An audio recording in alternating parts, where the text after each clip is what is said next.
فرمایا ورجل تصدق بصدقۃ حتی لا تعلم شمالہ ما تنفق یمینہ، ایسا صدقہ کرنے والا جو اتنا چھپا ہوا ہو کہ جو اس کے سیدھے ہاتھ نے کیا نا اس کے دائیں ہاتھ کو، پچھلے دور میں لوگ اس طرح کرتے تھے، نیکی کر، اب کہتے ہیں نیکی کر اخبار میں ڈال، بلکہ فوراً کہتے ہیں چلو جی ساڑی سیلفی بنا لو، تھوڑی جی بنا لی ہے میں توڑا دینے لگا ہوں، میں فلانا کام کرنے لگا ہوں، یہ ہماری ریاکاری ہمیں لے ڈوبی ہے۔ یاد رکھنا ایسا صدقہ جو چھپا ہوا ہو وہ بڑی پسند ہے اللہ کو۔ یہ نہیں ہے کہ کھلم کھلا دے نہیں سکتے، کھلم کھلے کی بھی بڑی باتیں ہیں۔ حضرت عثمان غنی رضی اللہ، جب سرکار نے جیش اسرا کا اعلان کیا تو حضرت عثمان غنی نے کھڑے ہو کر کہا میرے لیے 100 اونٹ، پھر سرکار نے اعلان کیا آپ نے کہا 200 اونٹ، پھر اعلان کیا آپ نے کہا 300 اونٹ۔ حضرت ابوبکر صدیق اپنے پورے گھر کا سامان اٹھا لائے۔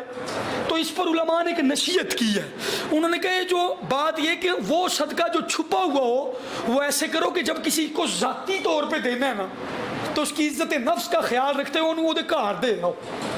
بلکہ ہمارے بزرگ تو اتنے کمال کے ہوتے تھے کہ انہوں نے جب کسی کو صدقہ دینا ہوتا تھا تو وہ شاپر میں ڈال کے نا درہم و دینار یا کچھ بھی تو رات کے اندھیرے میں گھر میں پھینک آیا کرتے تھے۔ امام حسن کو یا غالباً امام زین العابدین کو گالیاں نکالتا تھا، گالاں کرتا سی گالاں، لیکن وہ بھی زہرا کے بچے تھے نا تو وہ گالیاں دیتا تھا۔ تو جب امام حسن کا وصال ہوا تو اس بندے کے گھر میں ہر مہینے کو راشن جاتا ہوتا تھا اندھیرے میں۔ جب امام حسن کا وصال ہو گیا تب اس کو پتا چلا جنہوں میں گالاں کرنا تھا نا وہی میرے گھر راشن چھوڑ کے جانا سی۔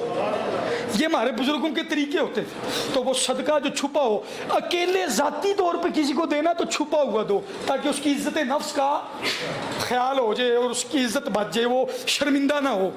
اور اگر کسی مدرسے کے لیے دینا ہے، کسی مسجد کے لیے دینا ہے تو پھر کھل کے دو، پھر اعلانیہ طور پر، ہاں لیکن نیت کے اخلاص کے ساتھ۔ یہ نہ ہو کہ اس لیے کہ آج شعر اعلان کریں دینے میں کھلو جاؤں پوری مسجد کے سامنے اور میری بلے بلے ہو جائے، وہ ضائع ہو جائے گی۔ وہ تو مخفی بھی دیا بری نیت کے ساتھ کہ میری بلے بلے ہو تو کچھ نہیں ملے گا، کیونکہ انما الاعمال بالنیات۔ لیکن اگر کھلم کھلا صدقہ اچھی نیت کے ساتھ کیے جائے تو یہ بڑا اچھا کام ہے، اور اس نیت کے ساتھ کہ میں دوں گا تو لوگ بھی دیں گے، تو اس میں اللہ تعالیٰ آپ کو برکت عطا فرمائے کہ اللہ دی راہ چ اللہ دے بندے لایا کرو، رج کے لایا کرو تے او شے لایا کرو جڑی تانوں اپی بھی پسند ہے۔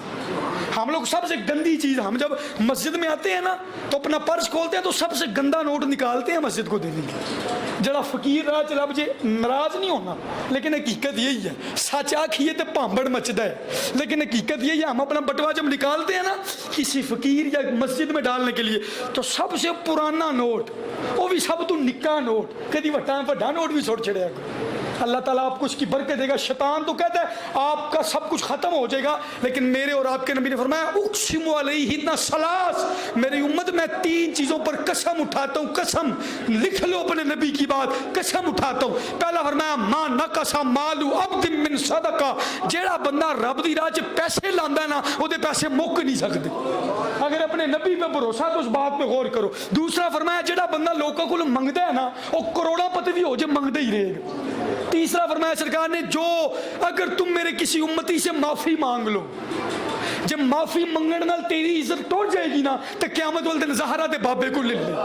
یہ 3 قسمیں اٹھائی جن میں سے ایک یہ تھا کہ رب کی راہ میں پیسے لگانے سے تمہارا پیسہ ختم نہیں ہوگا بلکہ اس میں برکت آئے گی، برکت۔ اور پسندیدہ چیز، 4 سپارہ پہلی آیت، لن تنالوا البر حتی تنفقوا مما تحبون، رب کہتا ہے تم ہرگز نیکی تک نہیں پہنچو گے جب تک تم اللہ کی راہ میں وہ چیز نہیں دو گے جس کو تم چاہتے ہو۔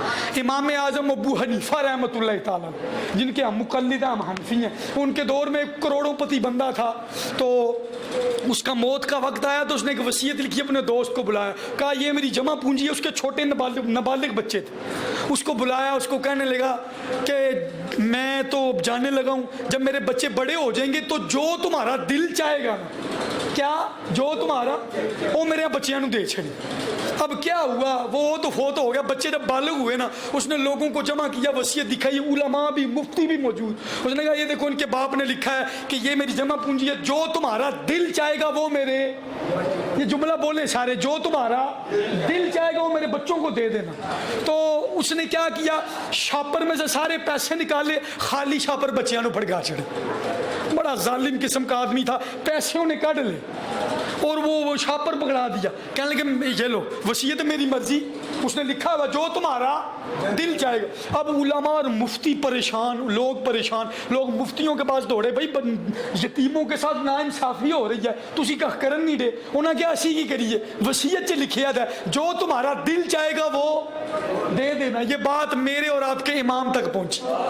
اور یاد رکھنا امام اعظم ابو حنیفہ جتنے بڑے مولا علی کے شدائی تھے نا, کیا بات ہے, علی علی کرنے والے. اور اہل بیت کے نوکر کا نام نعمان بن ثابت ابو حنیفہ ہے, شہید اہل بیت ہے. یہ امام اعظم ابو حنیفہ جب گئے نا تے علی علیہ پر انہوں نے خیرات طلبتی نا علم دی, انا مدینۃ العلم علی بابوہا. اب جب سب مفتی پریشان تھے تو علی کا نوکر آیا, امام اعظم ابو حنیفہ ہے, کہنے لگے دوبارہ اس بندے کو بلاؤ, لوگوں کو بلاؤ, اس کو آئے وصیت پڑھے. اس نے دوبارہ پڑھی. اس نے کہا ان کے باپ نے کہا جو تمہارا دل چاہے گا وہ میرے بچوں کو دے دینا. امام اعظم ابو حنیفہ کھڑے ہو گئے, کہنے لگے پھر پڑھ. اس نے کہا لکھا ہوا جو تمہارا دل چاہے گا وہ بچوں کو دے دینا. امام صاحب نے کہا تجھے رب کی قسم لگے بتا تیرا دل پیسوں پہ کیا تھا یا خالی شاپر پہ کیا تھا. تو کہنے لگا پیسے تھے. تو انہوں نے کہا کر پھر وصیت عمل, جو تیرا دل چاہے گا وہ بچیاں نو دے چھڑ. اور سبحان اللہ تو کو لوگ جو تمہارا دل چاہے گا وہ دے. لن تنالوا البر حتی تنفقوا مما تحبون. تم ہرگز نیکی تک نہیں پہنچ سکتے جب تک تم رب کی راہ میں وہ چیز نہ دو جو تم خود پسند کرتے ہو.